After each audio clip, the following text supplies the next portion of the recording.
Live from the world's capital markets, here are the latest financial headlines brought to you by News Factory. Hello and welcome to Thursday's Daily Financial Digest. And here's what's making the headlines in the markets today. The Bitcoin dropped 0.9% against the dollar in the last session. The ROC is giving a positive signal.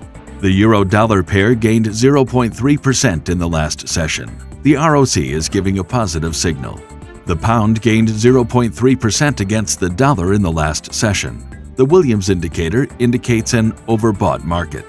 The Aussie rose 0.6% against the dollar in the last trading session. The MACD is giving a positive signal. And now let's hear what our chief analyst picked up for us today.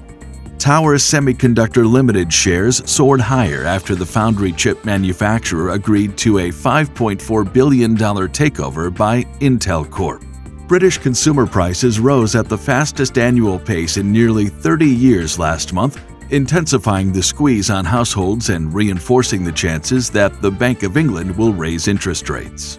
Digital insurance infrastructure firm Boost Insurance, alongside InsurTech Breach Insurance, has announced that it has launched CryptoShield, which covers the theft of cryptocurrencies. Those were today's major economic events. And now, moving on to world financial headlines.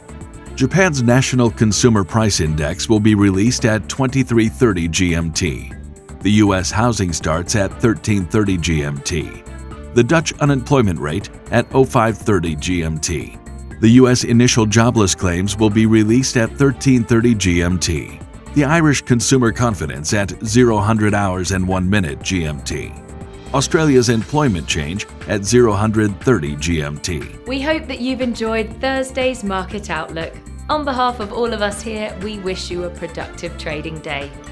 Be sure to join us tomorrow morning for the latest news and events from the financial markets.